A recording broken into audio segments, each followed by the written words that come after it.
How did your friends and family in Alderman in the Northwest feel about Brexit? Why do you ask, Michael? The reason I ask is this.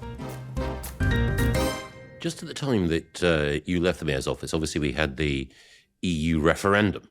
Which side did you back and why? I backed leaving. I supported the Vote Leave campaign. I helped Boris prepare for the various debates. I still back leaving, as controversial as it is. I still think it's the Not right with thing for. I still think it's, and in fact, actually, I did quite a lot of hustings in the creative industry sector, which didn't make me popular. And, that sector has been quite, it has had a few negative effects, quite a few negative effects from Brexit. So, absolutely not pretending that the short-term effect of it has been great for everybody. And I always thought that it would have some short-term negative consequences because it is quite a big rupture. But I think long-term for the country, it's better to have control over our laws and our regulation. I think that's already bearing out. Yep. The EU has already introduced, I think, quite restrictive regulations around things like AI in a way that I don't think we should. I think we should have regulation on AI, but I think it should be a different model. And then, when I was in number 10, we made quite a few changes to regulations since leaving the EU, things around precision breeding, gene editing, clinical trials, reform, procurement. So we did start to make some changes. All of which were, funnily enough, sort of pro-science, as it were.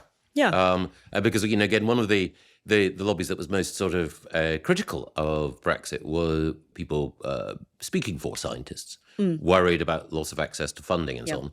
But it is interesting that, as you mentioned, whether it's precision breeding, gene editing, AI and so on, that the EU's approach, maybe influenced by things like the precautionary principle, has tended to be less welcoming to innovation than the approach that we've taken subsequently, perhaps tentatively, perhaps in a ineffectual manner, but definitely the divergence has all been in favour of innovation rather than anything else. Yeah, so I think there's a sort of set of principles which guides the EU on a lot of these things. As you say, the precautionary principle, which tend to be quite cautious, as the name would imply. And also because they have a lot of countries that are trying to preserve existing vested interests, other companies that maybe don't want to be disrupted, and they have quite a lot of influence over how regulations are formed. So, just on a pure regulatory basis, I think it's better to be able to decide and determine our own regulation. Britain also has a different economic structure. We have a real strengths in science and technology, and therefore we want regulation that suits our industry and suits our economy. So on that basis, I think it was the right decision to leave. I wouldn't defend every single thing we've done since or how we've left, and I think there's room for improvement. But it's a process, not an event. It's allowed us now to have much more freedom about how we do things. And fundamentally, I think all our regulation, all our laws should be, democratically accountable. I think if stakeholders in this country, if vested interests or NGOs have strong views about things, they should be able to influence the regulation and the policy that comes out. And it's much harder for them to do it via the EU. How did your friends and family in Alderman in the Northwest feel about Brexit? Well, mixed, I guess, like anyone else. I have lots of friends in the North I have one friend who, I remember at the time, told me I've never met anybody who voted Leave, and she lived in Manchester. So this divide, this idea that, London was all Remain, the rest of the country was all Leave, that's not true. It was a much more urban city phenomenon, maybe versus small towns and suburbs. And then I have family members who were sympathetic to Leave as well, and friends. Because the 2019... Why do you ask, Michael? The reason I ask is this. So you've got a life experience with which I can identify. Some people might find that odd, in that both of us were born and brought up in provincial towns or cities. Both of us had families, please correct me if I'm wrong, who believe very strongly in the value of education. Both of us found ourselves at Oxford University at different times, me many years before you, but with our families taking a certain degree of pride, I suppose, in that educational journey. Then both of us found ourselves in politics, though doing different things. And then both of us were convinced of Leave. In my own case, my mum and dad were they're not particularly political, weren't particularly political, but they were supporters of leave. And I did feel that it was one of those moments or issues where the instincts of many people within the political world about the debate were divorced from, not in a patronizing way, though that sometimes came about, but were divorced from the feelings, the instincts of many other people in the country. And I felt that there was often insufficient curiosity and sympathy, including from some people who advocated leave, with the sentiments of those who actually voted leave. And this is a way of going to 2019 and the Conservative manifesto then and what followed.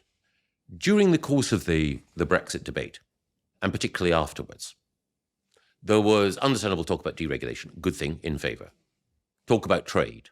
But actually, one of the things that not everyone realised, but I think you did and I think Boris did, is that part of the Brexit vote was also an attempt by many people in the country to say the political managerial class that's been leading this country has become cut adrift. It is introspective, self-referential, and its values are dictated by applause from within a tight circle rather than an effort to serve the whole country.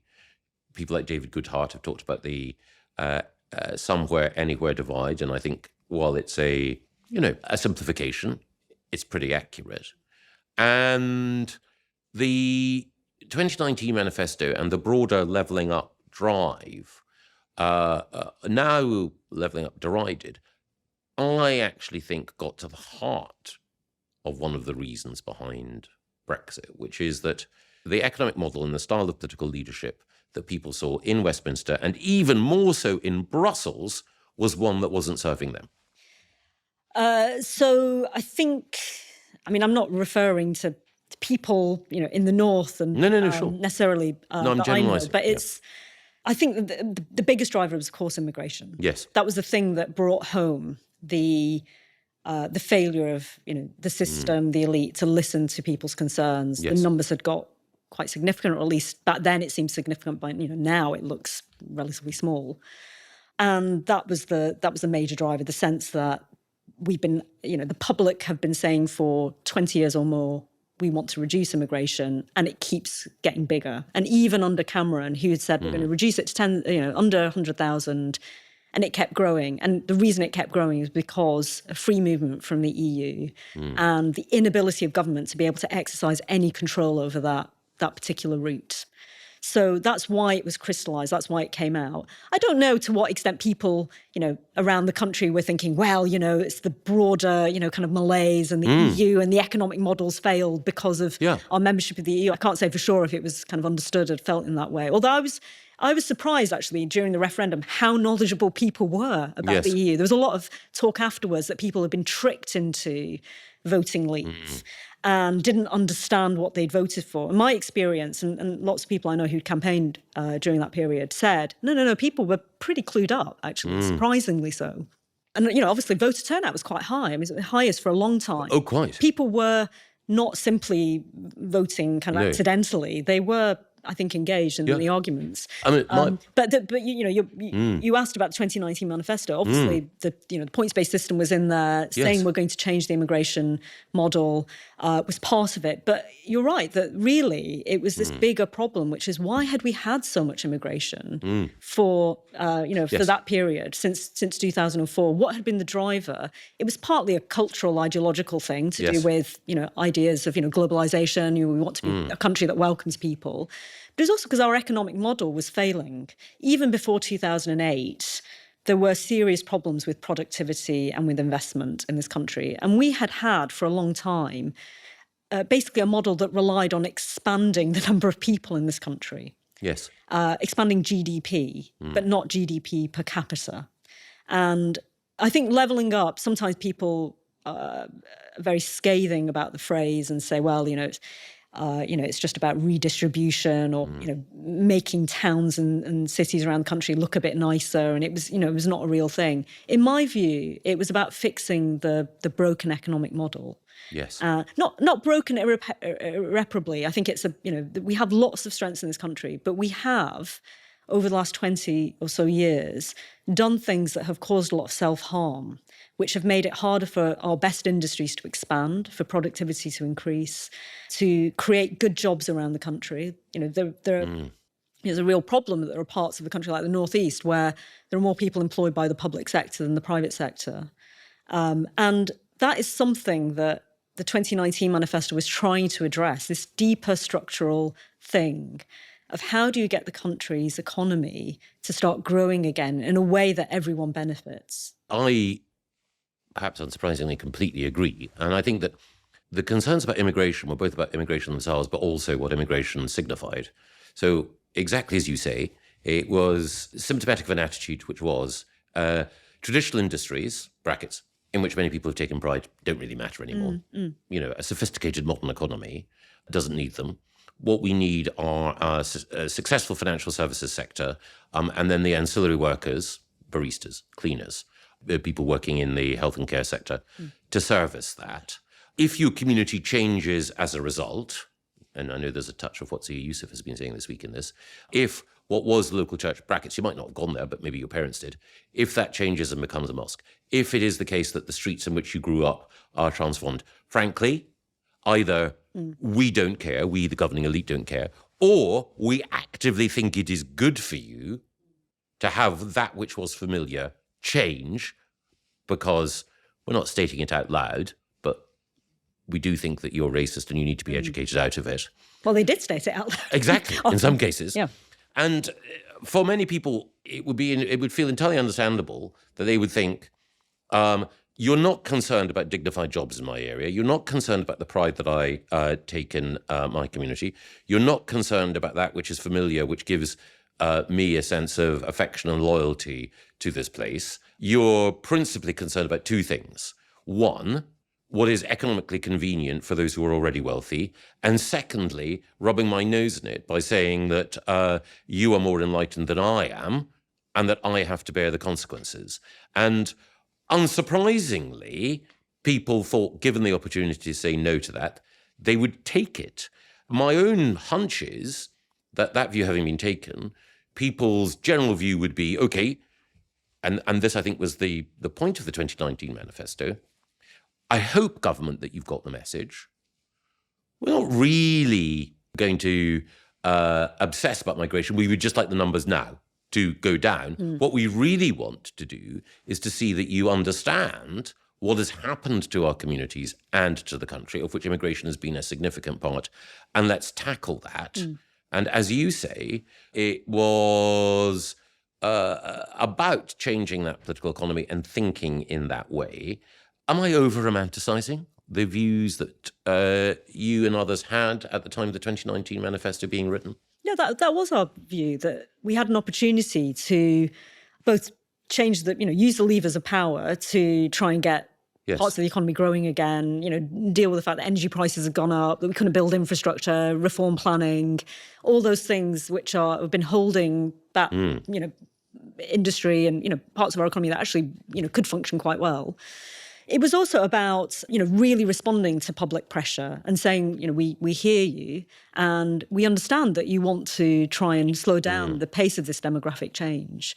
Subsequent events did not bear out in that way, sadly, as you know, for reasons that we can go into. But I think after the Brexit vote happened, the reaction, and also during the referendum campaign itself, the reaction of some people in authority, some political people, characterising the desire to control immigration as racist, I think probably did just aggravate a very large part of the population. And I've spoken to quite a lot of people who changed their mind after the vote because they were so appalled by the way that authority figures were sort of demonising the working class.